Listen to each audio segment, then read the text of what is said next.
صبح تو بہت ہی بخیر رہے آپ لوگوں کے لیے بھی، ہم سب کے لیے، اور اللہ کرے کہ آج کے بعد ہماری ہر صبح اتنی خوبصورت اتنی شاندار ہو. ہم ہر سال یہ باتیں کرتے ہیں اور ہر سال ہم اپنے آپ سے یہ عزم کرتے ہیں اور یہ وعدہ کرتے ہیں کہ آگے آنے والے دنوں میں ہم اپنے ملک کا خیال رکھیں گے. لیکن کیا ہم اپنے ملک کا خیال رکھ رہے ہیں؟ کیا ہم اس کو اسی طرح سے سیکیور کر رہے ہیں جس طرح سے ہم نے اس ٹائم پہ وعدہ کیا تھا؟ کر رہے ہیں یا نہیں کر رہے یہ تو مجھے نہیں پتا، لیکن ابھی ہمارے ساتھ مہندی مسعود صاحب موجود ہیں، ان سے بہت کچھ میں جاننا چاہوں گی. انجم صاحب بھی موجود ہیں، ان سے بھی بہت ساری، ان سے آج کل کے حوالے سے جانوں گی اور مہندی مسعود صاحب سے اس دن کے حوالے سے جانوں گی. سوری ہم اس وقت بریک پہ چلے گئے تھے، تو ہم اسی کو سٹارٹ کرتے ہیں اپنی وہیں سے اس ڈسکشن کو کہ کیا اس وقت جذبہ تھا اور کس طرح سے جب وہ پہلا تھاٹ آیا کہ ہم نے جی سوچا. دیکھیے آپ کو معلوم ہے کہ جب یہاں بر صغیر ہندو پاک میں انڈیوائڈیڈ انڈیا میں مسلمانوں کی حکومت 700 سال سے لے کر 1000 سال تک رہی، پھر ظاہر ہے کہ ایک زمانہ آیا جب کہ وہ ختم ہو گئی، فورن کلونیلسٹ آئے، انگریز آئے، ان کی حکومت ہو گئی.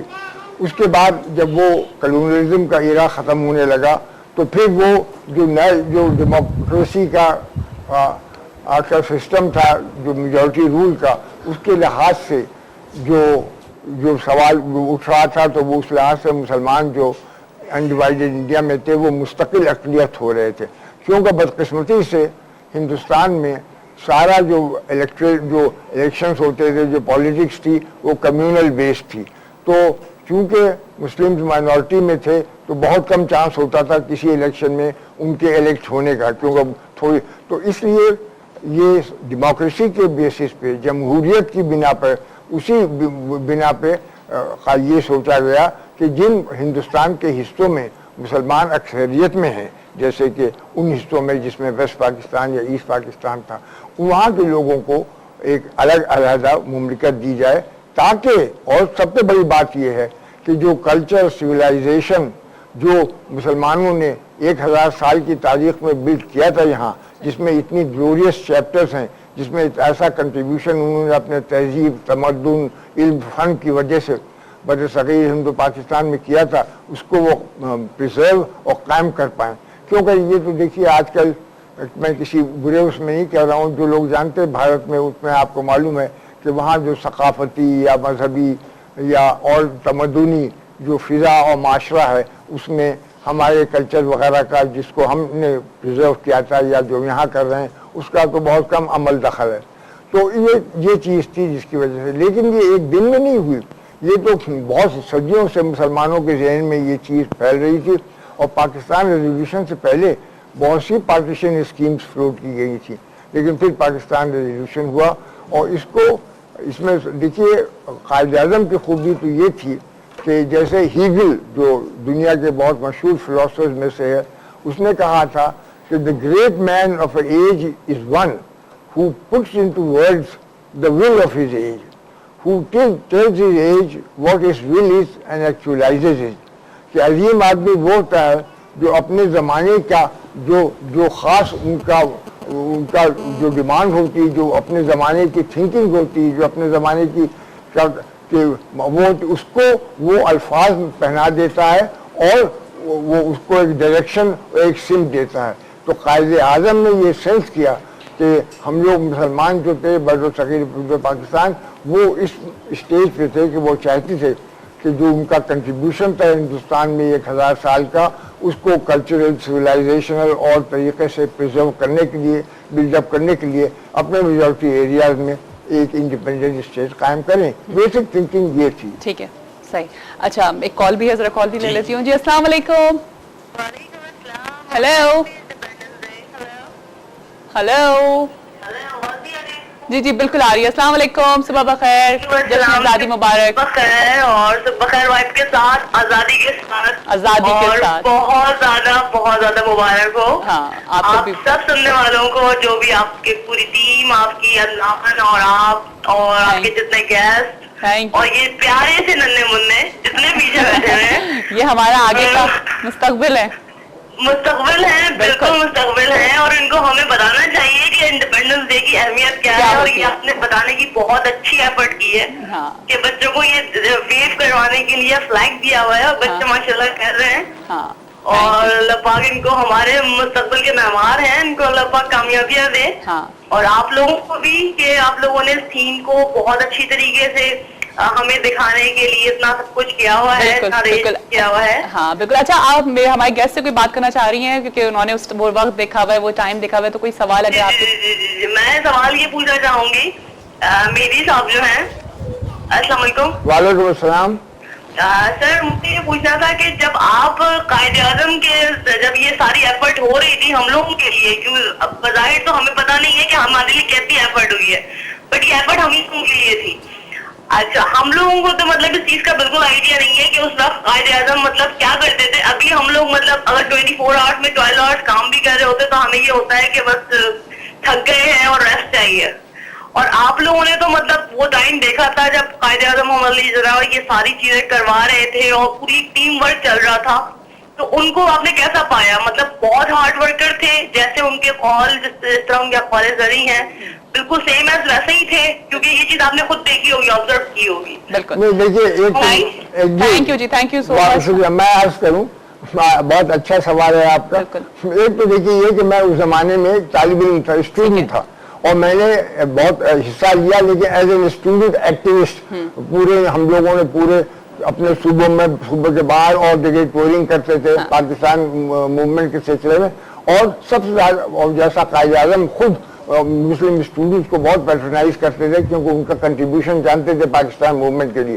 لیکن جو آپ کا سوال ہے وہ تو آپ اس سے سمجھ لیں کہ 7 سال کے عرصے میں دنیا کی 5th لارجسٹ اسٹیٹ کو وجود میں لانا, جبکہ کسی کے ذہن میں نہیں تھا کہ یہ کبھی ہو سکتا تھا. برٹش امپائر اس کا اپوز تھا, ہندو میجورٹی اتنے سخت اپوز تھی, یہ کوئی آسان کام تھا. اور قائد اعظم کی زندگی میں تو کام کے علاوہ کوئی ان کو کسی اور چیز سے سروکاری نہیں تھا, بلکہ ان کو تو یعنی انہوں نے شروع سے آخر تک یہی سب کو تلقین کی, بچوں کو, لڑکوں کو, بڑوں کو, کہ سب سے بڑی پرائرٹی آپ کا فرض ہے, آپ کا کام ہے. اور اس کے سلسلے میں یہ بھی عرض کرتا چلوں کہ دیکھیے قائد اعظم کی تقریر ہے 11 اگست 1947 کی, جو انہوں نے کانسٹیٹیوئنٹ اسمبلی میں کی تھی کراچی میں, پاکستان بننے سے 3 سال پہلے. اس میں انہوں نے جو چیزیں اس وقت ان کا ویژن تھا, آپ کو قائد اعظم کا ویژن معلوم ہونا چاہیے, اس میں ساری وہ چیزیں انہوں نے فور شیڈو کی تھی اور نشاندہی کی تھی جو بعد میں پاکستان کے مسائل ہوئے ہیں. ایک تو یہ شروع میں انہوں نے یہ کہا کہ اسلام and its idealism has given us democracy, it has given us social justice, egalitarianism.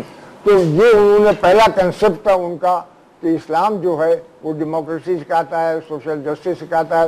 اور اس لیے جو بعض وقت یہ چیز اٹھتی ہے سیکولرزم کی یا ریلیجن کی, اس کا سوال نہیں ہے کیونکہ قائد اعظم کے لحاظ سے تو اسلام میں خود وہ چیزیں موجود ہیں جو کہ مائنورٹیز کا پروٹیکشن, ویکر سیکشن کا پروٹیکشن وغیرہ وغیرہ, یہ ساری چیزیں جو لوگ سمجھتے ہیں کہ صرف ویسٹرن کریڈ یا سیکولرزم میں ہوتی ہیں, یہ ساری اسلام میں موجود ہیں.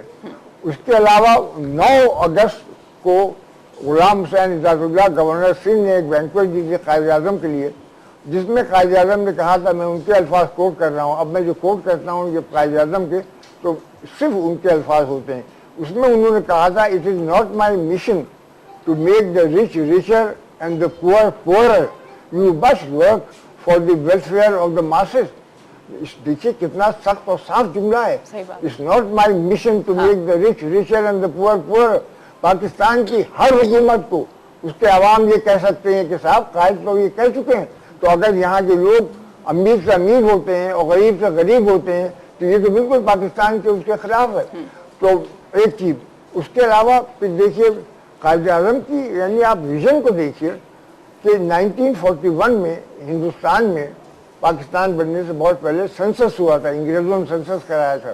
اس میں قائد اعظم نے ہندوستان کے مسلمانوں سے کہا تھا کہ پیرا 3 میں سنسس کے جو پوچھا گیا ہے کہ تمہاری ریس کیا ہے, تمہاری ٹرائب کیا ہے, تمہاری کاسٹ کیا ہے, اس کا تم ہرگز نہ لکھو کاسٹ یا ریس یا ٹرائب, کیونکہ اسلام میں کوئی ذات پات نہیں ہوتی, تم صرف یہ لکھو کہ تم مسلمان ہو.